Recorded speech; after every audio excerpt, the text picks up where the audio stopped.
Bem-vindos a mais um episódio do Menin Talk, o podcast das irmãs ginecologistas, Eduarda Menin e Rafaela Menin.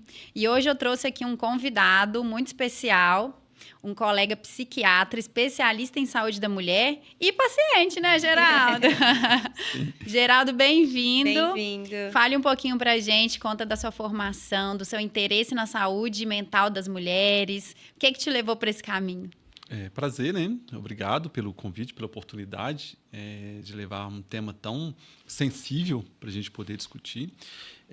Eu fiz medicina em Curitiba. Eu sou mineiro, mas eu fui para lá para poder fazer medicina.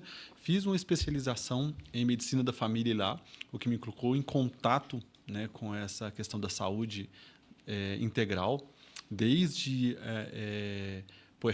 puericultura, puerpério, pré-natal e saúde da mulher de maneira geral. E, em seguida, quando eu voltei para Minas Gerais, eu comecei a atuar na atenção primária e depois eu me interessei pela saúde mental e aí eu migrei. Fiz também mais uma residência em saúde mental na escola lá de Betim e venho trabalhando como psiquiatra atualmente. E, nesse meio tempo, eu fui entrando em contato com a saúde mental de maneira geral, principalmente da saúde da mulher.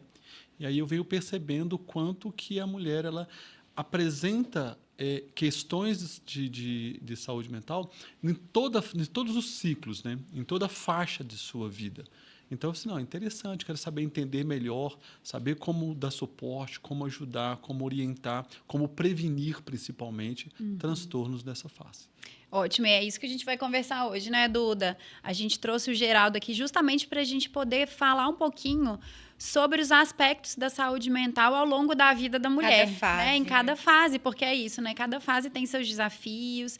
E a gente vem observando, de maneira geral, um aumento, né, na incidência das doenças mentais, né? Depressão, ansiedade, já começa, às vezes, na adolescência, né, Geraldo? Sim. Então, fala pra gente um pouquinho como que as alterações hormonais na adolescente podem, né, levar a alguns quadros de adoecimento aí mental. A menarca, ela define um período de transição importante. Né? E ela não é só esta questão da aquisição das características femininas. Na verdade, é uma transformação onde nós temos uma grande plasticidade cerebral, uma neuroplasticidade muito grande. E isso acontece principalmente por quê? Porque no início da modificação, do aumento principalmente de estrogênio e progesterona e da flutuação desses hormônios ao longo dos ciclos que vão se sobrepondo mês a mês. Então, essa movimentação ela muda muito a labilidade emocional da menina, da adolescente. Se antes ela conseguia enfrentar uma situação com tranquilidade, por causa dessa labilidade, algumas questões que eram tranquilamente enfrentadas, agora ela já não consegue.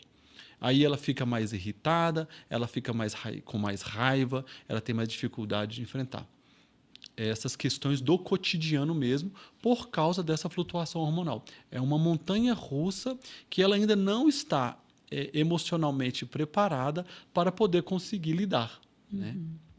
E ainda tem hoje, né, Geraldo, uma questão que traz bastante preocupação para a gente, né, Duda? A gente tem falado muito, que é a questão da influência das mídias sociais na formação dessas adolescentes, né? A gente viveu numa época que não existia mídia social na nossa adolescência. E já a adolescência já é uma época de sofrida, de comparações, né? Tem sempre aquele grupinho na escola das meninas bonitas. Imagina isso hoje, com esse mundo de... Na nossa época, claro que existia comparação, né? Isso Exato, sempre teve. teve.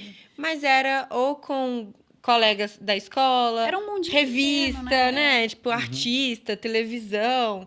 Era uma coisa mais distante, né? Eu acho que com as redes sociais acaba tendo, parece que todo mundo mais próximo, digamos assim, e tem mais pessoas para essas meninas se compararem, né? Então é um mundo completamente irreal que elas vivem, né? Vivem, né? O que você percebe, Geraldo, desse excesso aí de mídias sociais e as meninas crescendo, se comparando? E a gente sabe que mídia social não é a realidade, né? As pessoas só mostram aquilo que querem. Não é o mundo real. Já é da natureza, né, desta fase O adolescente ele está passando por um processo de conhecimento, de autoconhecimento e de aquisição da própria identidade. Então, ele se afasta um pouco deste núcleo familiar imediato e começa a expandir para as outras áreas e ter outros referenciais. E o que acontece hoje, né, é que nós temos um excesso de informação e pouco conhecimento. E vem esse excesso de informação em uma mente imatura. Naturalmente imatura. Não é que é infantil, é imatura pela própria natureza. Porque o que é esta fase da adolescência? É a transição onde essa menina deixa de ser uma criança e ela começa a preparar um cérebro para ser um adulto, com todos os desafios. E aí, essa pressão provocada pela mídia, ela piora ainda, porque essa criança, uma criança que está se tornando essa adolescente, ela tem dificuldade de elaborar esta quantidade de informações que chega até ela. E aí ela tem dificuldade de comunicar-se com, às vezes, as pessoas de referência inicialmente, ela começa a ter um prejuízo no seu desenvolvimento, porque talvez ela não consiga escalar na mesma velocidade com que as mídias apresentam as coisas, né? A coisa mais engraçada da mídia é o tal e a coisa muda. E não é assim que a coisa... É um processo, né, na vida dessa adolescente. Acho que a autocrítica também ali, questão de imagem, né? Porque eu acho que para menina, principalmente, pega muito nessa fase, assim, porque é muita mudança ali, né? Na menarca, as mudanças corporais, tudo. Aí começa, ainda não tem aquele corpo, né, de mulher, mas também não é mais menina, e aí começa a se comparar, e é isso, gente, rede social, você vê aquele pessoa, Recorte, né? recortes de corpos perfeitos, entre Mundos aspas, perfeitos. mundos perfeitos, e eu acho que a adolescente aí entra com uma autocrítica muito grande, né, nesse sentido de imagem também. E a gente fica sabendo, às vezes, né, Geraldo, alguns casos tristes, né, de adolescentes que, infelizmente, chegam a ponto de tirar a própria vida. Eu queria perguntar a você, como especialista, quais são os sinais de alerta que os pais devem ficar atentos nas suas adolescentes? Né, alguns indícios, assim, que possam os pais perceberem que tem alguma coisa que não está legal e procurar ajuda. Essa flutuação hormonal que acontece no início da adolescência, nessa virada da menarca, ela afeta, né, o estrógeno, ele tem um efeito direto em alguns territórios cerebrais, né, principalmente no eixo, né, hipotálamo, hipófise e adrenal, que é o regulador da nossa resposta ao estresse, e nas nossas amígdalas, que estão ligadas às nossas emoções. Então, a adolescente ela passa a ter uma reatividade como irritabilidade, como raiva, que são sinais diferentes do que a gente tem, por exemplo, nos transtornos depressivos e ansiosos típicos. Muitas vezes nós entendemos que a depressão ela é tristeza. E talvez o adolescente não apresente essa tipicidade. Como que nós nos identificamos? São alguns pilares, né, que a gente vai ver. A adolescente ela está mais irritada, ela está com mais raiva, ela apresenta explosões raivosas maiores. Essa adolescente que previamente participava de tudo e em todos os eventos, e agora ela está mais isolada, ela não quer ir mais em lugar nenhum. Ela tem a questão da automutilação, né? do machucar-se como um mecanismo de explorar essa questão da emoção dela. Então, esses sinais nós temos que perceber porque eles são mais típicos do que o que hoje nós colocamos, que às vezes as pessoas colocam, por exemplo, como sendo aborrecência, é um termo que ficou até consagrado aí. Ah, não, isso faz parte, isso é mau humor da adolescência.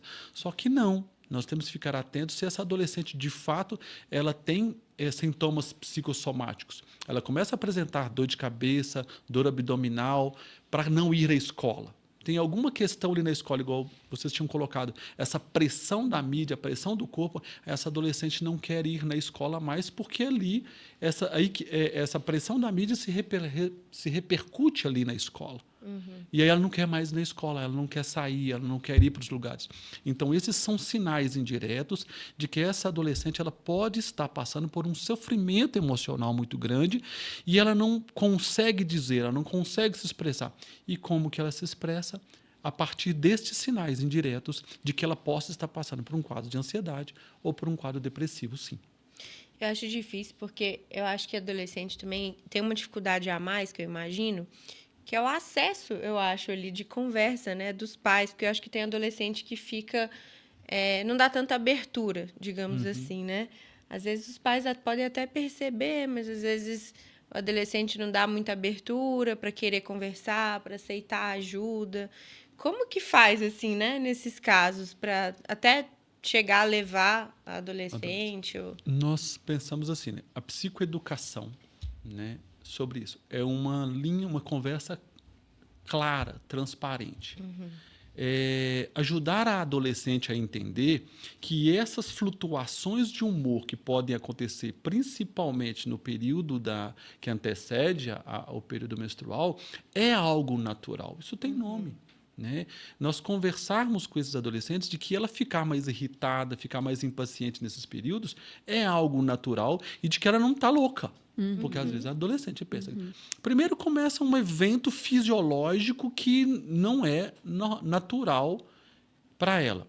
Aí ela vai ter que se acostumar com isso, com a mudança do corpo. E emocionalmente agora ela está completamente diferente. Então nem ela se entende. Nem né? ela se entende. E aí você percebe que assim, os pais não encontram aberturas justamente porque esse adolescente está buscando a própria identidade. Então, ele está procurando outros nichos, né? outras referências. E aí ele não quer, ele acredita que aquilo é dele, que ele está errado ou tem alguma coisa errada com ele, e ele não quer falar porque ele não quer expor isso. Então, levar para esse adolescente que isso é natural, não só um panfleto, os educadores são responsáveis por isso, não só um panfleto dizendo que você vai menstruar quando isso acontecer, não. Dizer que essa flutuação hormonal, ela leva a essa labilidade emocional e que isso é natural, isso tem nome. Né? Quando a gente tem nome que a gente trata assim, que é uma disforia pré-menstrual, que é uma alteração de humor provocada por causa da flutuação hormonal, sim. E que isso pode ser manejado, que isso pode ser acompanhado e com suporte adequado, essa adolescente consegue passar por isso mais tranquila. Né? E ela não precisa silenciar-se. Sim. Né? Você falou uma coisa que assim, eu acho isso importante, até como minha filha mais velha está com 7 anos, né? Eu já começo a ter algumas conversas para ir preparando das mudanças que vão vir, o que vai acontecer com o corpinho dela. Aí, outro dia, a gente conversou sobre a TPM, né? Tensão pré-menstrual. Eu brinquei que quando ela menstruar e tudo, que às vezes antes da menstruação vai dar uma vontade nela de comer doce, né? Que ela vai ficar mais nervosa. Você acha que essa é uma estratégia que os pais podem ir adotando e conversando aos pouquinhos para quando chegar na adolescência, ela já está entendendo o que está acontecendo? É uma coisa bem interessante que nós temos que nos antecipar, mas nós temos que compreender como que essa pergunta, essa dúvida está chegando. Exato. Né? Porque muitas vezes eles trazem algumas perguntas, mas eles já sabem alguma coisa. A informação existe, o conhecimento ainda que precisa ser estabelecido. Né? Então, quando esse adolescente nos traz alguma coisa, ele faz alguma observação num programa, numa música, né, alguma coisa, a gente primeiro busca saber o que ele sabe. Não, o que você quer saber sobre isso, né? Recentemente, eu tive conhecimento de uma história que uma criança perguntou para a mãe, assim, uma pré-adolescente, muito mais nova que eu acho, o que era virgem. Aí a mãe quase caiu da cadeira, né? E aí, quando ela parou um pouquinho assim, ela... Mas de onde você escutou isso? Está escrito aqui no azeite de oliva. Então, assim, uma das maneiras é assim, saiba o que ele sabe. Né? Que aí nós vamos podendo elaborar dentro daquilo que ele está. Tateando ali. E tateando, e aos poucos ir apresentando algumas questões e dizer que algumas coisas são de fato naturais e que outras precisam de um suporte profissional. Né? A visita a um psicólogo, ao atendimento com... às vezes, inicialmente, o ginecologista é a primeira ponte. Né? E aqui ele vai ter esse primeiro contato com o seu corpo. E, a partir disso, com um psicólogo, não é para tratar nenhuma doença. Né? É para poder saber que aquilo que está acontecendo com ela está dentro de um padrão normal, que é para a gente não transformar em doença aquilo que é uma questão natural. Né? Então, esse cuidado que nós temos. E para saber identificar quando mudar, quando né? Isso está ultrapassando uma linha, sabe? É excelente. Muito bom. Vamos passar agora para uma outra fase de vida da mulher, né? Vamos puxar a sardinha para o meu lado aqui primeiro, Duda, depois para o seu. Mas vamos falar, Geraldo, da época que a mulher chega e precisa decidir entre ser mãe, quando ser mãe. É o dilema da mulher moderna hoje, né? Ser ou não ser mãe, quando ser mãe, a dificuldade para engravidar. Então, vamos falar aqui nesse cenário que traz sofrimento para as mulheres. Eu vejo isso muito Muita no consultório, cobrança, né? né? Essa Também cobrança da sociedade. exato, vida profissional, conciliar com maternidade. Aí, quando resolve tentar ser mãe, às vezes enfrenta dificuldade. Então, vamos falar um pouco desse cenário. O que você percebe no seu consultório desse dilema da mulher moderna entre ser mãe e vida profissional? O tempo, às vezes, ele é inimigo, né? Porque o desejo de ser mãe, ele vem estruturado numa sociedade que traz essa questão da parentalidade, né? Essa questão de ser mãe é uma certa obrigação. É como se concluísse o elemento feminino da mulher. Ela se consolida como mulher sendo mãe. Então, quando a mulher deseja colocar isso e ela vai evoluindo, aí ela decide que, não, pronto, agora eu quero ser mãe. E quanto mais isso demora a acontecer, mais angustiada ela vai ficando. E tem uma explicação para isso, né? Nós vamos sendo submetidos a uma condição de um estresse, e isso aumenta o índice de cortisol. Cortisol afeta, esse cortisol, que é um hormônio do estresse, afeta o eixo hipotálamo, hipófise e gônadas, e altera essas questões hormonais. E aí, a mulher vai apresentando mais dificuldade de ter essa evolução normal. O que acontece com isso? A cada menstruação que vem diante do desejo de ficar grávida, é como se ela vivenciasse um microluto. Né? É exatamente isso. Então, assim, é como se ela vivenciasse esse pequeno microluto. E aí todo o processo passa nessa expectativa. E há um risco aí de a vida do casal começar a girar em torno do seu período fértil. E aí, acontece muito, né? Aquilo Geraldo? que era prazeroso Exato. começa a virar uma obrigação, né? Ficamos vigilantes, né? E não só esse período, mas eu falo assim, que às vezes a vida da pessoa como um todo para, né? Como um todo para. Parece que Fica a só única em torno disso, fica só né? em torno disso. Então, a pessoa que quer muito engravidar, né, e está passando por esse estresse, o trabalho já não importa mais, a vida social já não importa mais. Às vezes, o relacionamento ali também já fica em segundo plano, porque o objetivo é a gravidez. Então, uma das coisas que eu converso muito no consultório com algumas pacientes é isso, que a vida continua, está em paralelo, não pode deixar de viver, né? Não, entendi. E só que, assim, às vezes você vai perceber situações como assim, olha, vem para casa que eu estou ovulando. Né? Aquilo que é uma coisa natural do casal se impõe de tal maneira, e isso leva a um esgotamento emocional muito grande. Então eu falo assim, nós somos movimentados, só somos movidos por energia. Se eu gasto muita energia numa dimensão, vai faltar energia para outras, para gerenciamento de outras questões, sabe? Exatamente. A Michelle, sua esposa, né, fala abertamente nas redes sociais sobre o processo de gravidez de vocês, né? E eu tô falando porque ela fala, né? Sim. Então tá lá, tá todo mundo vendo. Não, tá tudo aberto. E ela expôs, inclusive, depois, né, as angústias diante, né, da possibilidade do tratamento. Então, como que foi para você nesse outro papel, no papel de paciente, diante do diagnóstico de precisar de um tratamento reprodutivo? E o que você percebeu na sua esposa? O que mudou? Começando pela parte técnica, né? A literatura ela é bem expoente nesse aspecto. Ela diz assim, a fertilidade, a gravidez assistida, né? A FIV, que é um dos principais exemplos, né? Ela é um dos maiores estressores do estado mental da mulher.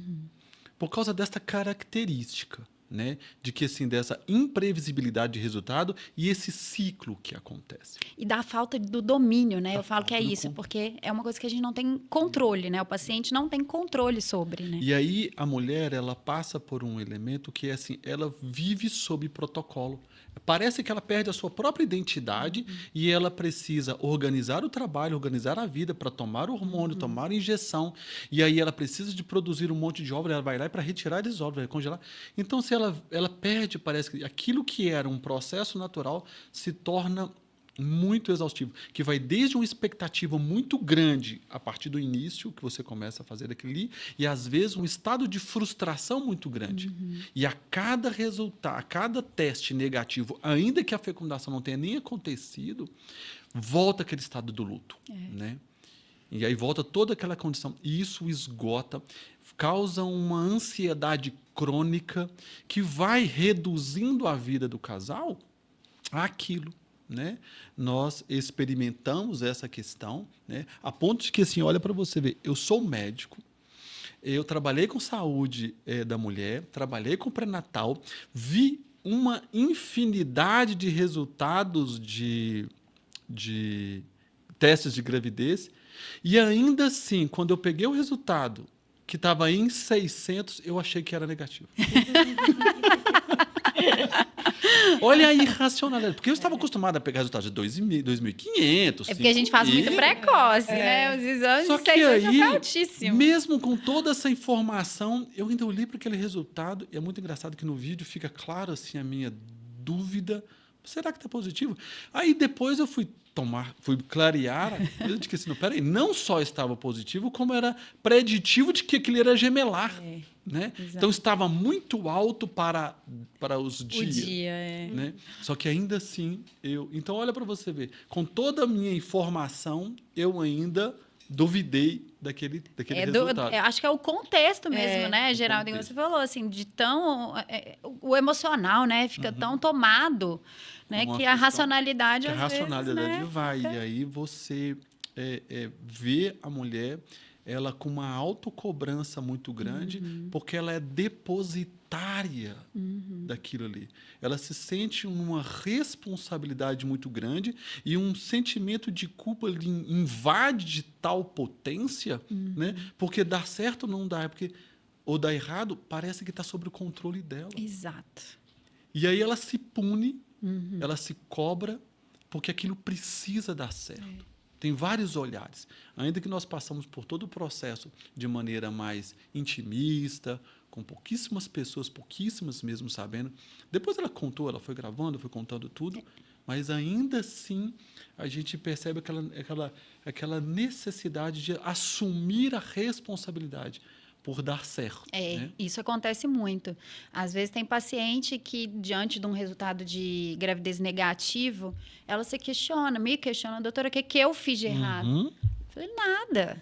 A gente não tem controle sobre isso. A ciência vai até um certo ponto. A gente, infelizmente, ou felizmente, eu falo, né? Existem limitações, que tem mais coisas entre o céu e a terra, né? Que a gente consegue explicar. Então, nem tudo está no nosso controle. Nem tudo está no nosso controle. A gente faz a nossa parte, né? Eu falo assim, o melhor que a gente podia fazer do ponto de vista da ciência e a sua parte como paciente de ajuste, a gente fez. Agora, ela é em cima. E, assim, é importante que o companheiro ele assuma uma posição, né, de que ele precisa fazer a parte dele, ele precisa cuidar dele.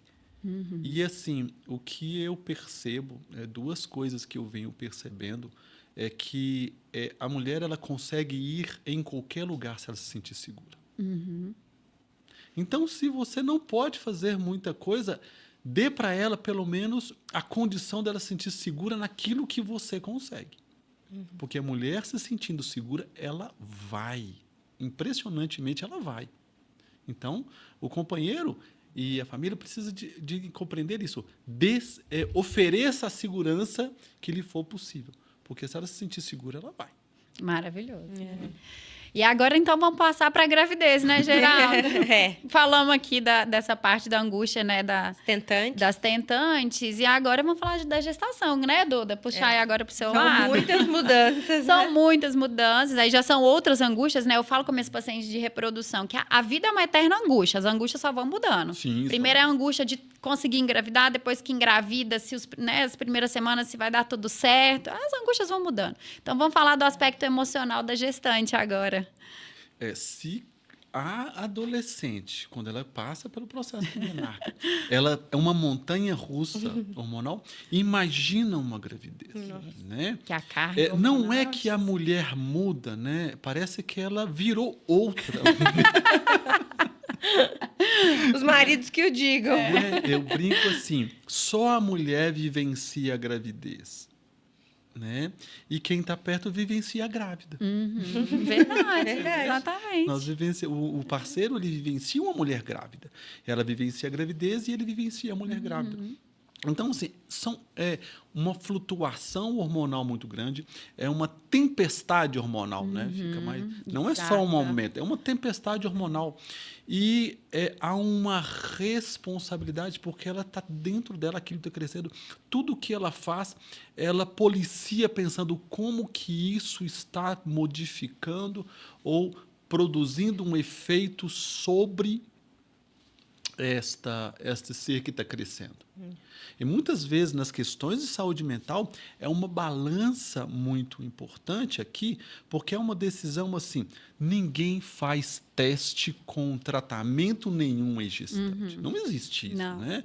Então, o que nós temos hoje eram gestantes que precisaram de tratamento e que nós tivemos que fazer tratamento. Então, é uma balança em que, qual o custo-benefício? Né? E aí a gente traz assim, eu vou dar uma medicação para uma grávida ou eu vou deixar essa grávida extremamente ansiosa a ponto de ela aumentar o nível de estresse dela e isto também vai produzir efeito sobre o bebê. E ter uma crise de ansiedade, Uma né? crise de ansiedade. Eu vou deixar uma mulher que tem um transtorno bipolar em mania, onde ela se desorganiza, não faz os exames, não vai no pré-natal. De jeito nenhum. De jeito nenhum. Sempre tentando equilibrar, né? É risco-benefício, né? O que vai ser melhor para aquele binômio ali, né? Mãe e filho. E ela vai, e assim, tem uma coisa que é muito, e aí é teórico, mas vocês conseguem, que é assim, o que é mais interessante do ponto de vista emocional para a gravidez? É muito desafiador, mas tem prazo. Tem data para acabar, né?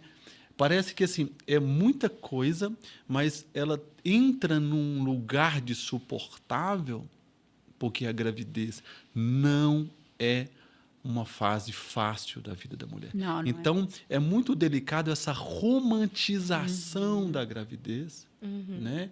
Assim como nós vamos falar depois da romantização da maternidade, não é uma fase fácil. Muda tudo, a mulher ganha um monte de peso, ganha um monte de líquido, ela muda completamente, o humor dela está completamente alterado, não dorme. E ainda ela está se preparando para outros dias. Mas tem uma coisa, ela acaba. Nenhuma gestação dura 10 meses, né, doutoras? Vocês me corrijam, né? Graças a Deus. Graças a Deus. Vai encerrar esse processo. Então, esse é um grande apaziguador. Né, é verdade. De que este momento, por mais desafiador que ele seja, ele vai acabar. Eu tô vivendo esse momento agora, né? Já estou em reta final aí. Mas, realmente, assim, a cada fase você vai sentindo as mudanças, né? Então, o primeiro trimestre tem aqueles medos, as preocupações ali, né? Dos abortos espontâneos, da gravidez vingar ali, chegar... Passou o segundo trimestre e dá aquela ufa. Aí começam as mudanças no corpo, né? Que, às vezes é difícil, gente, porque... Assusta, né? Assusta, muitas vezes. Você olha no espelho, às vezes não se reconhece, nem se reconhece, a barriga crescendo, você se sente o meio rosto inchado. esquisito. O terceiro trimestre começa as preocupações com o parto, com o pós-parto, preocupações se vai dar conta de tudo... De amamentar. Tem que organizar tudo para receber o bebê. Claro que nem a gente falou, né? O parceiro, a parceria ali do lado faz muita diferença nesse processo, né? Ter uma pessoa que compreende as alterações aí, as flutuações temperamentais da mulher. Mas hoje mesmo eu estava conversando com 2 amigas minhas que também estão grávidas, do tanto que as pessoas estão, não é romantizando, mas assim, tudo tem regra. Gente, isso assim, é mais uma coisa que cansa uma cobrança pouco, mais uma cobrança. Já é uma fase de tantas cobranças que você já fica preocupada, pensando se você vai dar conta, como que vai ser a hora que nascer, o pós-parto, tudo, enfim. E aí ainda tem agora em redes sociais, para variar, né? Redes sociais. E que, querendo ou não, quando você está grávida, só aparece coisa de grávida, né? O algoritmo ali vai mostrando. E é regra para toda Tudo. É regra para amamentar, é regra para a rotina do sono do bebê, é regra para parto, é regra para isso, é regra para aquilo. Tem 1 milhão de regras. E, gente, não existe regra 100%. Cada família vai se adaptar de uma forma, cada bebê vai ser de um jeito, vai ter a personalidade dele, cada um vai... Só que parece que se você não faz daquele jeito, você está fazendo tudo errado. Né? E eu estava falando com os meus amigos, eu falei, gente, não dá para ser radical, né, extremo para nenhum dos lados. Tem que achar um meio termo, se adaptando, mas senão a gente fica doido. Se você quiser seguir regra de todas as regras do mundo que estão sendo ditadas em relação a isso, né? Eu acho que vem mais uma cobrança aí ainda por causa das redes sociais, ainda por cima, né? Eu falo muito o seguinte, né? Geraldo agora vivencia bem isso lá com os gêmeos, né? Mas eu falo que por mais que a gente idealize que vai ser desse jeito, vou pôr para dormir, vou fazer rotina de sono, criança não é bem assim não, né? Às vezes a gente que tem que dançar conforme a música ali. Eu percebo, né, que tanto vivendo isso, né, e nas pacientes, de que assim, a primeira coisa que se ganha quando você vai ser mãe é a certeza de que você perdeu o controle. Exatamente, exatamente. Né? Você lidar com essa questão de que você perdeu o controle é um desafio muito grande. De que assim, as coisas vão acontecendo. Um exemplo, eu gosto muito de usar analogias para esclarecer, para tentar tornar mais fácil o entendimento sobre algumas coisas mais subjetivas, que é uma fase de abastecimento em pleno voo. Você não pousa, você não para aprender e pôr em prática. Você vai aprendendo, colocando em... Né? Você vai aprendendo, colocando em prática, errando, equivocando-se, fazendo de novo, e as coisas vão acontecendo. Trocar a roda com o carro andando. Trocar a roda com o carro andando, né? Então, essa questão de que este sentimento, né, de que vai seguir muitas regras... Esquece. Algumas vão, você vai se orientar sim, Exato. né? Seguir, tem alguns aplicativos. Uma informação que voltamos para o excesso de informação. Buscar orientação com uma fonte qualificada, isso nos alivia algumas questões, porque também, né, a mesma roda ela já foi inventada. Exato. A gente não precisa inventar a roda, mas nós também não precisamos, não é uma receita de bolo. Não. E esta pressão por reproduzir isso amplifica esse estado crônico de ansiedade já vivenciado pela mãe. E isto é preditor de adoecimento, né? Na gravidez e com aquilo que está por vir, né?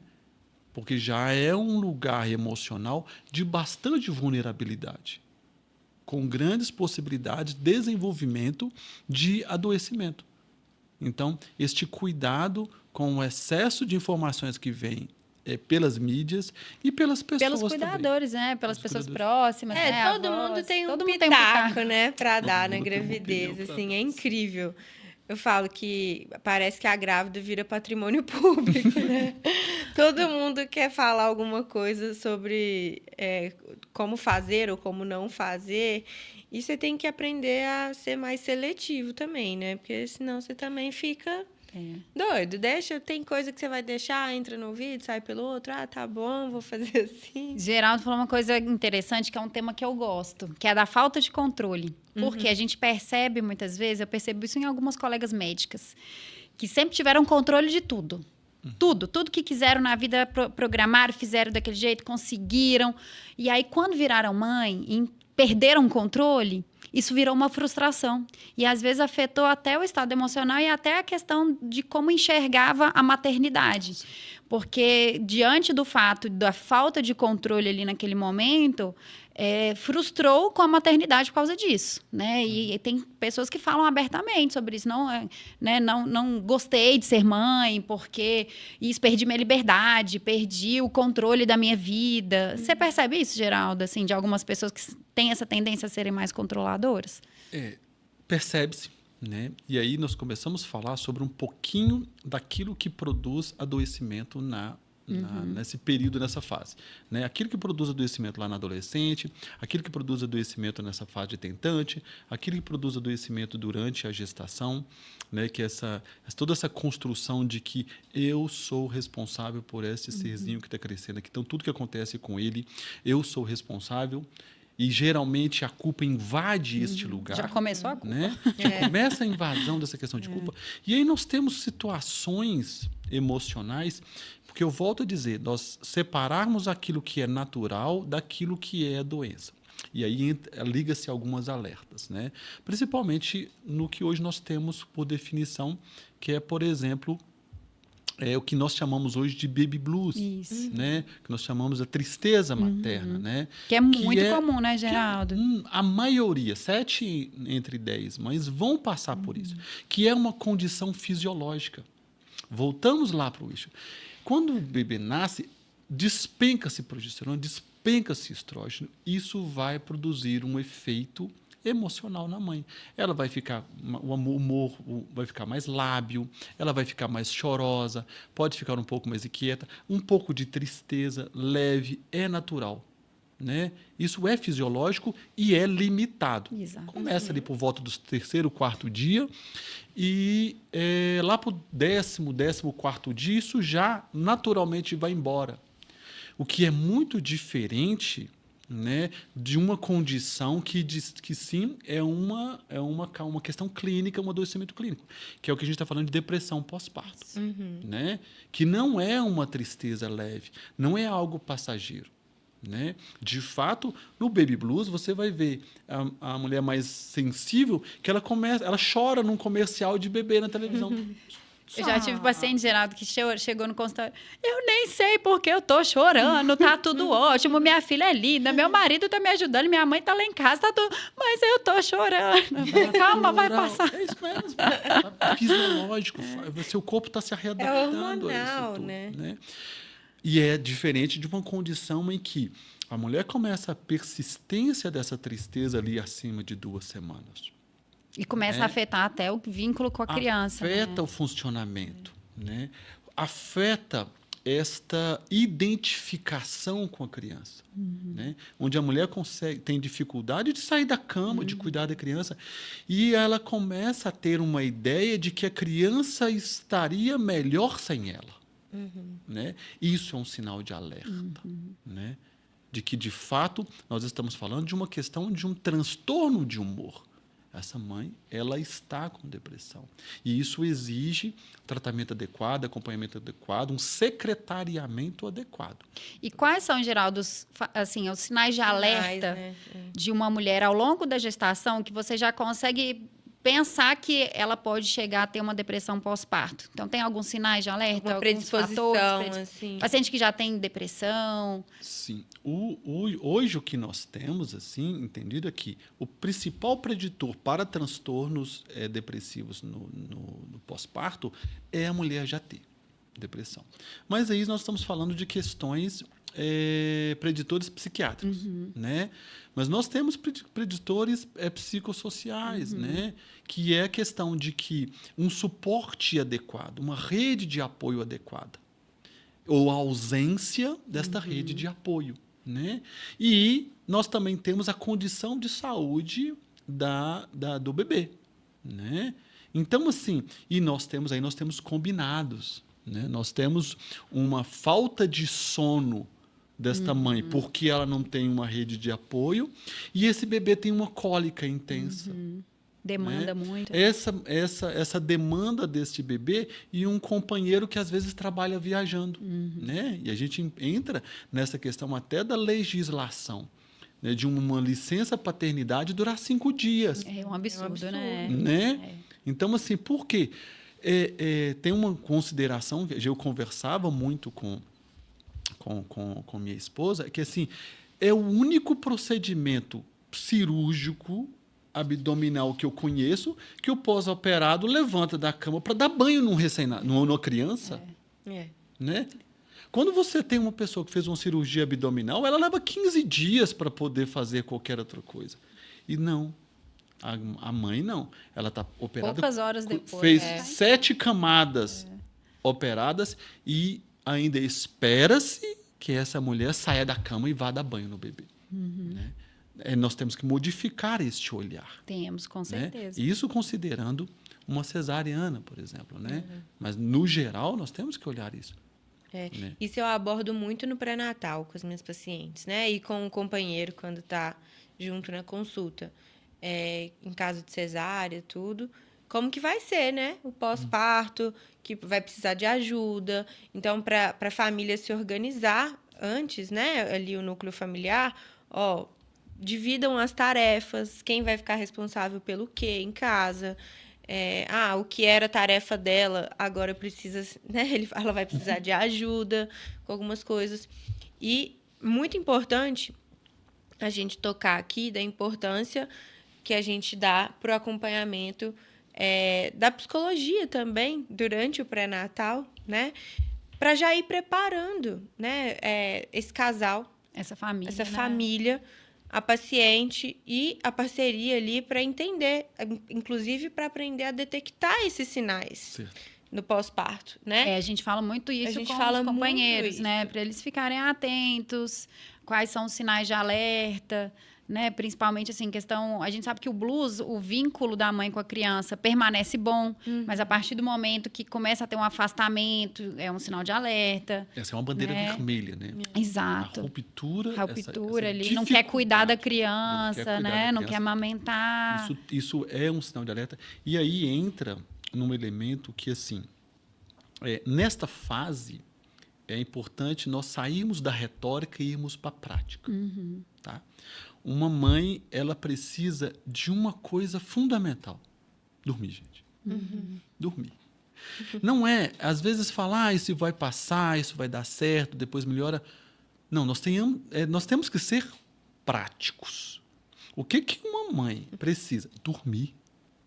Ela precisa de 4 horas de sono. Então, é preciso... Se você vai visitar uma gestante com uma mãe com menos de 2 meses, por exemplo, você não vai lá só para ver o bebê. Se você for lá, você vai lá para poder ajudar nas coisas da casa. Vá arrumar a cozinha, sim. Vai fazer um almoço.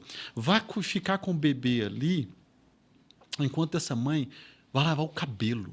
Exato, tomar um banho. Tomar um banho, sabe? Vai dormir. A gente olha, vai dormir. Exato. Né? E o companheiro participar dessa questão de maneira ativa e prolongada. Distribuição de turnos. Né? Quando está no aleitamento materno, e é o que nós preconizamos que seja possível, a mulher vai ter que acordar de qualquer maneira para amamentar essa criança. Mas, em outras situações, podendo que esta mãe durma. Que ela precisa de dormir. Precisa, porque afeta, inclusive, a questão da produção de leite. Da produção de leite. Então, assim, sejamos objetivos. É de ordem prática, não é de ordem. Não, isso é essencial. Né? Cuida, vai dormir, vai descansar, vai tomar um banho. Vá ao banheiro em paz. Vai ao banheiro em paz. É verdade. Né? Ter essas questões. Então, assim, e detectar se a mulher está apresentando elementos de sofrimento emocional, em que isso se caracterize como uma depressão, é preciso, às vezes, não é só perguntar se ela precisa de ajuda, é agendar um atendimento mesmo. Está aqui, está agendado, eu estou te levando com uma psicóloga, com um psiquiatra. Né? Porque se tem uma coisa dentro da saúde mental que eu trabalho de maneira geral, e isso ainda na mulher é mais potente, é que eu quero e eu não quero está seriamente comprometido pelo adoecimento. O que a gente chama de volição. Sim. Esse eu quero e eu não quero, ele não corresponde à realidade. Exato. Então, é necessário de que nós que estamos do lado de fora, a gente tem que detectar que este querer ele está incongruente com o que a pessoa precisa. Então, você pode até não estar querendo ir, mas é necessário. Exato. E até, Geraldo, tem um quadro que é assim, mais grave, né? O quadro mais grave dentro da depressão, que chega a ser psicose puerperal. Né? Eu acho que é importante a gente falar, porque às vezes a gente vê na mídia alguns casos, né?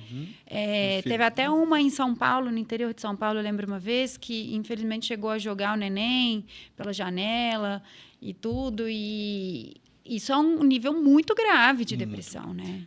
Existe uma perturbação completa da interpretação da realidade. Né? É um quadro psicótico mesmo. É alucinação, é delírio. Isso é grave. Né? A criança precisa ser protegida e esta mãe precisa ser protegida, porque os desfechos podem ser desfavoráveis. Né? Podem ser desfavoráveis. Então, nós temos que observar. Então, quando a realidade ela começa a estar distorcida demais, é preciso tomar decisões imediatas. Não, eu acho. Não. Precisa de ajuda profissional. E muitas vezes a gente precisa de fazer abordagens terapêuticas e fazer esse cuidado. A psicose puerperal é algo muito grave e ele os preditores são eventos que acontecem antes. Né? Mulher com depressão antes ou durante a gravidez, transtornos bipolares, tem que ficar em alerta. Né? Eu estou agora, né? A gente sempre trabalha que essas pessoas que têm transtornos mentais, elas também podem ficar grávidas. A bipolar também tem o direito, né? Não é porque tem um transtorno que não possa. Mas bem assistida, nós vamos embora. Né? É possível. Mas aí a mulher vai conhecer seus próprios limites, saber como é que funciona, saber quando que nós temos que fazer algumas intervenções ou não. Nós vamos reduzir. Porque é importante a gente pensar que na saúde mental é uma balança entre aquilo que adoece e aquilo que protege. Então, aquilo que adoece a gente diminui, se a gente não consegue eliminar, e aquilo que protege a gente fortalece. É assim que a gente, às vezes, prepara uma mulher, embora ela tenha algum transtorno prévio, a gente prepara ela para que ela passe por isso da maneira mais equilibrada possível. Não é que ela não vai ter flutuação, mas que ela passe da maneira mais equilibrada possível.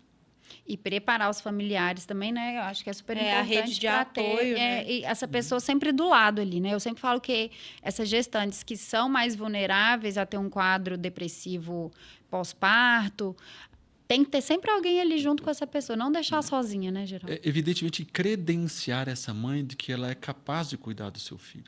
Mas o secretariamento ele é importante para identificar, né? Que às vezes está ali, está triste, está angustiada, está chorando, mas você vai ver o bebê está impecável. Né? E esse espaço em que nós vamos traduzindo outros elementos, que é o autocuidado da mulher. A gente vai para um lugar onde que, assim, você, igual eu trouxe aqui, ela tá chorosa, tá lá, e o bebê está muito bem. Ao longo do tempo, você vai percebendo bebês que continuam impecáveis, mas a mulher ela vai se deteriorando. Então, esse suporte prático, esse espaço prático que a rede de apoio oferece, ele precisa ser construído na mulher também, para que ela consiga ir construindo momentos de autocuidado. Fundamental. Né? E assim, se esperar assim, vou agendar um final de semana no spa, isso nunca vai acontecer, talvez. Ela não vai dar conta. Talvez ela não dê conta, né? Nunca é muito, muito pesado. Mas coisas pequenas, assim, né? Um salão para ela fazer uma unha. Fazer minha unha. Uma unha. Gente, uma academia. Escovar meu cabelo hoje. Uma xícara de café na varanda. Calminha, calma, tranquila. Sozinha. Isso são 10 minutos durante o dia, mas continuamente. Isso restabelece muita coisa para o equilíbrio desta mãe. Né? Então, tentar algo grande talvez não seja possível, mas esses pequenos momentos são necessários para que ela vá revigorando. Porque este elemento de romantismo da maternidade, ele gera uma angústia muito grande na mãe. Porque nós viemos de uma sociedade onde que a mãe ela precisa ser impecável. Este mito de que é 24 horas maravilhoso. E que tem que dar conta de tudo, né, Geraldo? De que é maravilhoso, de que tem que ter uma alegria imediata, profunda. E aí você vai perceber, por exemplo, a mulher, a mãe, ela publica uma foto do seu bebê na rede, mas ela fica devastada porque ela está nessa ambivalência em que o amor pela criança, mas o desespero porque ela está esgotada e cansada. Ela não se sente legitimada em dizer, gente, estou cansada. Mas sabe o que é engraçado? A maioria das mulheres quer dar conta de tudo e não quer pedir ajuda. Não pede mesmo exausta. Eu tenho muito essa conversa com os meus pacientes também. Não seja orgulhosa, aceite ajuda. É verdade. Né? Nós tem o conceito, né, dessa super mulher. É, exato. Né? Seja uma mãe suficientemente boa. Basta. Exato. Né? Eu acho que isso, na verdade, é uma característica da mulher. É o que a gente estava falando de estar no controle, né? Também da questão do controle. Mas eu acho que isso já vem de antes da mulher de dar conta de tudo, né? E aí a gente pode entrar nesse assunto, assim, nessa coisa que a gente sempre fala muito, né? Da mulher que precisa dar conta de tudo. Da maternidade, Do trabalho. do trabalho, de ser esposa, de Estar bem, estar né, bem, fisicamente. de tudo, né? E a super mulher. Super mulher. E aí vem outro ponto que é muito difícil para nós mulheres, né? Que traz muita angústia também, que é isso, de conseguir equilibrar todos os pratinhos. De conseguir trabalhar, ser bem-sucedida no trabalho, ser boa mãe, porque aí entra a culpa. Eu falo muito isso. Quando a gente está dedicando ao trabalho, a gente sente culpa porque podia estar com os filhos. Se está com os filhos, a gente sente culpa porque podia estar dedicando mais ao trabalho. Aí tem o marido, difícil. tem a família, tem a casa, tem os amigos, tem, né? Equilibrar tudo. São objetivos inalcançáveis. E a frustração que vem a partir de cada ruptura desses elementos piora o estado emocional. Gera muita culpa. Né? Esta questão de ser a profissional bem-sucedida, né? A mãe impecável, maravilhosa. A mãe que está ali disponível, disponível 24 horas. A mulher, belíssima. Né? A dona de casa, impecável. Em alguns momentos, isso vai romper. Né? Então, essa questão da mulher suficientemente boa, basta. Né? Porque quando nós depositamos uma grande quantidade de energia em uma dimensão da nossa vida, é necessário que a gente dê uma reduzida no outro. Exato. Né? E nós estamos em tempos em que, de fato, a mulher, por direito, saiu, está trabalhando e está sendo mãe. Né? E como conciliar essas questões todas? Como não sentir culpa porque você conseguiu sair? Porque veja a angústia das mulheres. Tem umas que não conseguem ir trabalhar, voltar ao trabalho. E elas se sentem culpadas porque não conseguem voltar ao trabalho. E tem mulheres que se sentem culpadas porque conseguiram voltar ao trabalho. Eu consegui voltar ao trabalho, eu consigo viajar, eu consigo ficar numa reunião. E eu me sinto angustiada porque, como assim? Por que eu não tenho esse amor extremo de que não, eu preciso sentir culpa porque eu consegui sair para trabalhar? Não. E por isso do acompanhamento psicológico, de um acompanhamento, de um tratamento adequado, para que esta culpa ela não invada a vida da mulher. Né? De que ela consiga trabalhar. E hoje nós estamos presenciando um elemento que é como se uma transformação de uma questão que já adoecia, que era a mulher com dupla jornada. Né? A gente estamos pensando nesse conceito assim, ó, de que depois da pandemia, com o home office, nós saímos da dupla jornada e passamos para a tripla jornada. Que antes a mulher trabalhava e aí ela chegava em casa e cuidava de todas as coisas.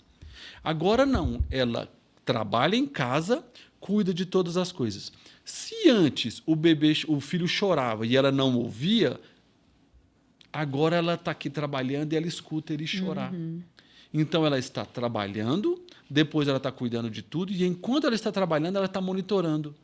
Porque eu percebo uma dificuldade, né, de ver uma mãe que escutou seu bebê chorando Ignorar. e ela ignora. Não tem. Né?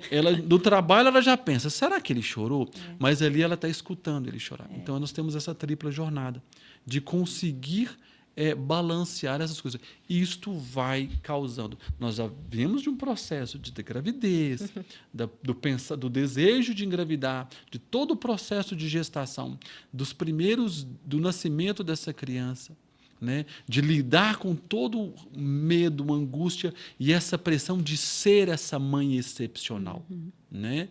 De não se permitir o direito de que, gente, eu posso dizer que eu estou cansada. Exato. Gente, e sabe o que eu fico assim mais chocado que eu vejo? Também em redes sociais, né?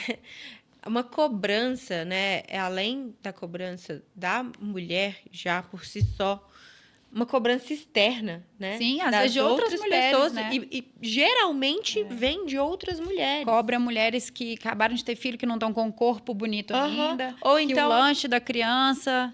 Ou então Né? julgando, porque aquela mulher, nossa, ela só viaja a trabalho e deixa as crianças, os filhos com Só a tem babá. julgamento, para um lado ou para o outro. Assim, se viaja, se está trabalhando e as É crianças julgado. estão sendo cuidadas por uma rede de apoio, pela avó, pelas babás, tá ruim, tá sendo julgada. Se larga tudo para Se larga tudo para cuidar das crianças e não trabalha mais, nossa, mas deixou tudo, a profissão para ser sua mãe, não vai fazer mais. Como ser mãe fosse só ser Exato. mãe. Mas sempre tem um Sempre julgamento, tem um julgamento, né? E se existe esse julgamento para esta mulher, que agora é mãe, né, que deixa as crianças em casa para poder, ou numa escolinha, ou com uma pessoa cuidando para ir trabalhar, o que falarmos sobre aquela que decide não ser mãe? É outra questão Ainda agora, tem né, isso Geraldo? Ainda também. tem isso, ainda tem esse julgamento. E aquela que decide não ser mãe? Eu acho que a gente devia falar. E tá cada sobre vez isso, mais porque comum. tá cada vez mais comum. E sim, existe um julgamento, sim, né, da Existe uma mulher. cobrança, né, que vai vir porque nós temos uma sociedade em que, como nós falamos No anteriormente, começo. de que parece que completa a feminilidade da mulher em ser mãe. Uhum. E quando ela decide, ela é uma escolha dela de não ser mãe. Aí ela vai ter que enfrentar repetidas vezes uma cobrança de que, veja bem, e quem é que vai cuidar de você quando você envelhecer? Pela 10ª vez, aquela visita à casa da tia e a tia traz essa pergunta de novo. Isso gasta energia desta mulher. Ela esgota, ela transfere uma quantidade de energia muito grande para administrar essa repetição. E muitas vezes isso acaba gerando uma dúvida, né, dentro dela de que se ela é uma mulher por completo, porque ela decidiu não ser mãe. Tem muitas que, inclusive, escondem essa decisão, né? Eu acho que não, optam por realmente não falar, para não receber esse julgamento. E aí fica a família, né? E aí, quando é que você vai ter filho? Quando é que vai... O enfrentamento sobre essa decisão que é genuinamente da mulher, que ela pode decidir não ser mãe, mas que ela enfrenta essa cobrança, esse julgamento externo. Isso vai minando a credibilidade que essa mulher tem nas suas próprias decisões. E isso acaba impactando as decisões que ela toma em outras dimensões da sua vida. Né? Então, respeitar esta decisão da mulher é fundamental, porque nós estamos respeitando que ela decidiu não cumprir esse protocolo pré-estabelecido pela sociedade, né? Então, ela pode decidir não ser mãe, né? Assim como aquela que decide ser mãe, ela decide parar de trabalhar e se dedicar à maternidade, ela também tem a sua legitimidade. Tem. Qualquer decisão Exato. dessas, né? É legítima, é individual, é pessoal mesmo, né? Tanto a que vai tentar equilibrar todos os pratinhos, quanto quem vai precisar deixar alguma coisa de lado para dar conta de tudo, né? E eu falo muito, né, para mim e para as pacientes, a gente não vai conseguir ser boa em tudo todos os dias. Então, tem dia que eu vou ser melhor médica. Tem dia que eu vou estar num papel de melhor mãe, assim, vou estar, né, mais dedicada à maternidade. Tem dia que eu vou estar mais dedicada ao meu marido. E tem dia que eu vou estar mais dedicada a mim mesma. É impossível todos os pratinhos estarem no alto ao mesmo tempo. Então, assim, uma hora a gente é melhor nisso, outra hora é melhor naquilo. E tá tudo bem, gente. Tem dia que eu vou esquecer que tem um negócio na escola e que tinha que mandar X. Vou esquecer. Você não é uma mãe ruim por causa disso. Exato. Talvez eu tô mais concentrada num caso de uma paciente, em coisas do trabalho. Você tem uma apresentação amanhã e aí do trabalho, mas você também tem uma festinha infantil. Aí você vai e contrata e compra um bolo. Exato. No lugar de fazer esse bolo você mesmo. Não é menos, não é menos mãe porque você fez isso, quando você privilegiou. E estimulo que a mulher volte a este olhar para ela também, apesar destas múltiplas funções, por causa desse desgaste cognitivo que ela vai tendo em fazer o exercício. Porque uma executiva, por exemplo, está ali fazendo uma apresentação no trabalho dela, mas dentro da cabeça dela está funcionando os enfeites da festinha, agendamento de dentista, o balé, o futebol, O lanche da da escola. escola, a Uniforme, reunião, o uniforme. Então, isso acontece a todo tempo Exatamente. dentro da cabeça da mulher quando ela está trabalhando. E isso tem um desgaste cognitivo muito grande. Então, se isso acontece, a mulher ela não pode ser descredenciada ou desvalorizada, porque às vezes ela precisa de um horário flexível porque tem uma apresentação do filho na escola. Essa é uma mudança conceitual, estrutural que nós precisamos pensar, Nossa, às com vezes certeza. dentro da empresa. Com certeza. A avaliação desta mulher, deste profissional, ele não pode passar por esse crivo de que ela vai ser menos avaliada porque ela precisa de um horário flexível, de um horário híbrido, porque ela precisa ir em uma apresentação da filha na escola, porque isso faz parte do processo de crescimento e formação e fortalecimento emocional desta criança, ter a participação desses pais. Então, quando nós falamos de empresas, as empresas também, porque a mulher não vai dar conta de fazer isso sozinha. Exato. Né? Eu falo tanto isso também, Geraldo, a gente precisava ter uma reforma trabalhista mesmo, a fim de inserir as Mais mulheres... incentivo, né? Mães, exato, porque é muito difícil para a mulher CLT sair de casa às 7 horas da manhã, chegar em casa às vezes 7, 8 horas da noite e passar o dia inteiro fora. E aí nós esperamos que esta mulher ela tenha o mesmo desempenho com esta criança, com a educação dessa criança, quando ela precisa estar fora trabalhando. É muito né? difícil. E nós esperamos, como empregadores, às vezes, que esta mulher tenha o mesmo desempenho na empresa quando ela tem uma criança que está na Exato. escola. É. Então, essa reformulação não é só, às vezes, ampliar para 6 meses de licença maternidade. São gerentes serem formados para compreender que, quando essa mulher retorna da maternidade, ela precisa fazer um retorno gradual. Ela precisa ter articulações para ela conseguir fazer isso. Que ela pode fazer o trabalho dela excepcional, desde que ela tenha uma condição que ela consiga, porque ela tem uma demanda cognitiva maior, porque ela está aqui presente, mas a cabeça dela também está em outro lugar. Exatamente. Eu falo muito assim, eu sou autônoma, né? Então eu faço meu horário. E eu separei 3 manhãs na minha semana para estar com as minhas filhas, levar em atividades, participar do dia a dia, ter um tempo de autocuidado também. Ganho por um lado, perco por outro, porque eu estou deixando de trabalhar, de produzir, teoricamente, né? E, consequentemente, ganhar dinheiro. Né? Então, a gente tem essa facilidade, quando a gente é autônomo, de poder moldar os horários. Mas, infelizmente, a maioria das empresas não tem essa E mesmo opção. assim, você está abrindo mão também. Estou abrindo mão de outras questões. De outras questões, de outras coisas, né? Mas as empresas realmente não têm essa... E isso é um sofrimento muito incentivo. grande, né, para as mães. Muitas mães choram comigo no consultório. Muitas mães, inclusive, deixam o trabalho mesmo. Exato, pra porque poder... não consegue conciliar, né? O trabalho com a maternidade. Sair de casa, às vezes, muito cedo. Tem mães que já me falaram que deixava o filho 4h30 da manhã, acordava, deixava o filho na casa da mãe. Aí pegava o ônibus para ir trabalhar, às vezes, em outra cidade. Aí voltava só à noite para casa. Não via o filho. Não. Chegava, às vezes, o filho estava dormindo. Para a mãe à é um noite. sofrimento, para a criança É muito também, angustiante, né? Sim. Desenvolvimento ali do Nós bebê. precisamos de uma balança, é um equilíbrio. Sempre a gente coloca essa questão do equilíbrio, né? De que o trabalho não pode impedir a mulher de ser mãe e nem a maternidade pode impedir a mulher de desenvolver o seu trabalho. Né? Então, É o mundo ideal. né? Seria.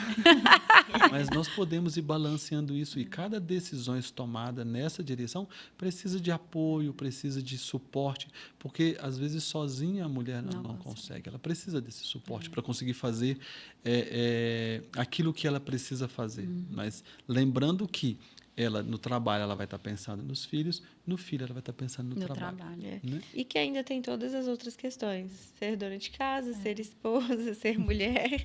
Vamos passar agora, para a gente ir na linha ali.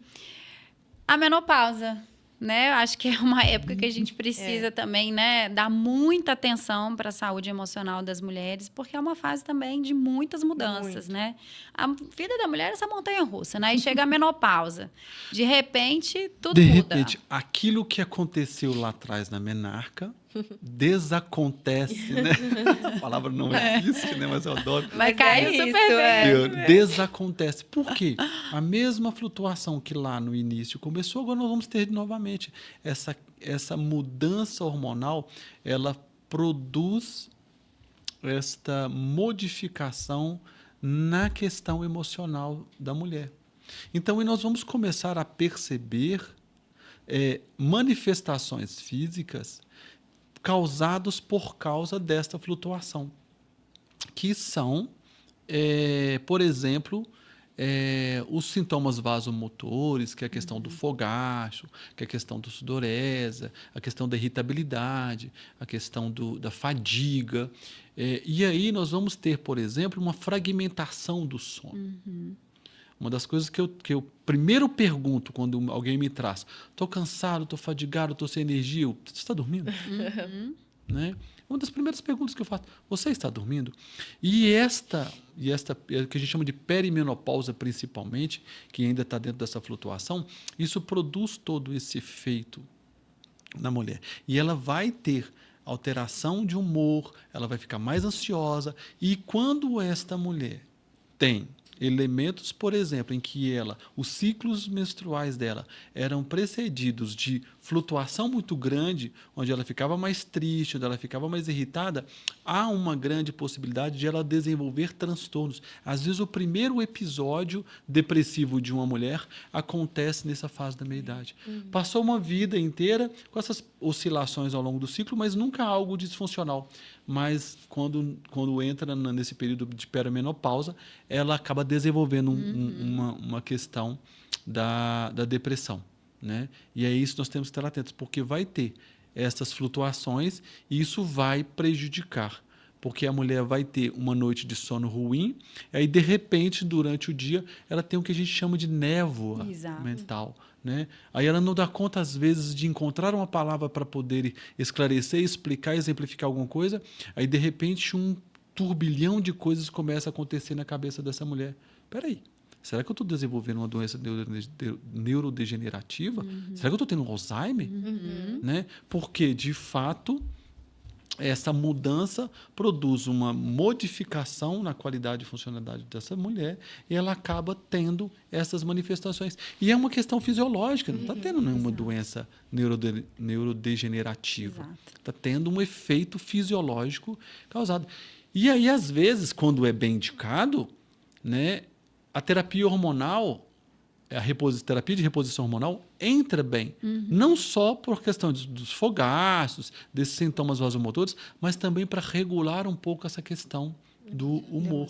Melhora a qualidade de vida dessa mulher neste aspecto, porque o humor fica menos lábio.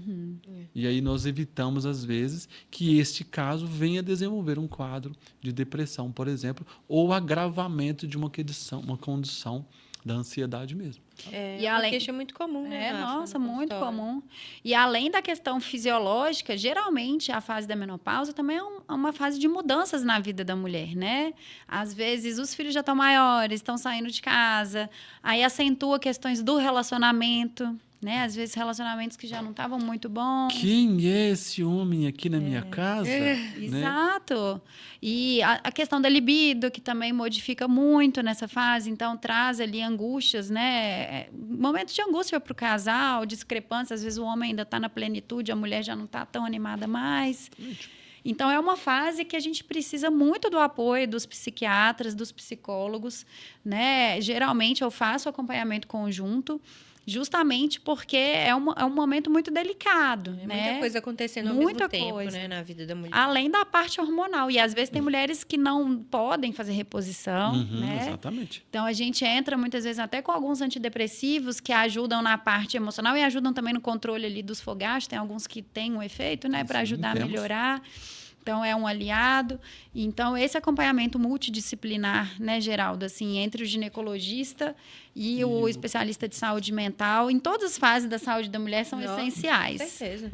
Hoje, a gente vem conversando que assim, a psiquiatria está cada vez mais integrativa. Né? Eu venho dessa linha, eu gosto muito dessa questão de que quando o paciente ele entra comigo, e principalmente mulher, eu falo assim, nós vamos dar uma olhada geral primeiro de como tudo está. Né? Eu preciso saber como estão esses hormônios, eu preciso saber como estão essas vitaminas, eu preciso saber se você está bem nutrido. Né? Porque eu converso com essas mulheres assim, olha, se aquela máxima de que uma mente sã traz um corpo são também reflete uma mente sã. Então, vamos cuidar deste corpo também. E quando nós pensamos que essa mulher, ali na meia-idade, ela está vindo de décadas, às vezes, de trabalho, décadas, às vezes, da função materna imperando na vida dessa mulher. E, de repente, esses filhos crescem e saem. Nós temos nome para isso, né? Chama-se síndrome do ninho vazio. Né? Quando essa função que orbitou a vida da mulher por décadas, de repente, parece que ela é destituída da função de mãe. Aí, soma-se a isso a questão desse decaimento da hormonal. E aí aquele elemento da fertilidade, que traduzia o elemento feminino, afasta-se também. A mulher começa a se perder neste lugar. Peraí, eu não sou mãe? Qual a minha função? Como eu sou mulher? Né? Qual que é a minha função? Que função eu exerço agora? Né? Às vezes, para junto disso, ainda ela está perto de um período e ela se aposenta. Exato. E aí ela tem a função de trabalho, a função de mãe, e a questão feminina faz mais uma pressão nesta mulher. E isso são preditores para adoecimento mental. A ruptura desta questão da função. E aí traz este elemento de que não é preciso nós trabalharmos com esta mulher para que ela redefina a sua vida. Ela reconstrua a sua função. Ela tem um propósito que vão para além dessas funções que ela exercia. E isto traz proteção, isso é profilaxia para a saúde mental. Exato. Né? De que ela vai traduzir, eu estou trabalhando, eu me aposentei, a minha feminilidade ela não é representada apenas por essas questões hormonais. Eu posso voltar a olhar para mim. Agora eu tenho tempo para... Eu trago isso muito com os meus pacientes. Seus filhos estão crescidos e criados. Agora você tem um tempo para você que você suplicou. Mas que agora ela nem sabe o que fazer com esse tempo, né? O que fazer com esse tempo. Ela implorou, ela queria esse tempo para ela. Agora, de repente... Então, é preciso nós trabalharmos essa reeducação, de que ela vai se redefinindo como pessoa para que ela tenha propósito. Exato. O que ela vai fazer com todo esse conhecimento que ela adquiriu ao longo da vida, essa questão do profissional, para onde que ela vai direcionar isso? E para onde que ela vai redirecionar a questão do relacionamento com o companheiro, que precisa se reinventar? Durante muito tempo, às vezes, esse casal se comportou como pai e mãe. Exato. E agora eles voltam a ser casal de novo. Quem é esse estranho que está aqui do meu lado, na minha cama? Isso quando nós temos alguma experiência que só isso daria um podcast inteiro, a presença ou não da criança no quarto do casal. Né? Só isso é um assunto à parte. Então, como é que foi essa vida em que foi levado a parte do casal e a parte do pai e da mãe?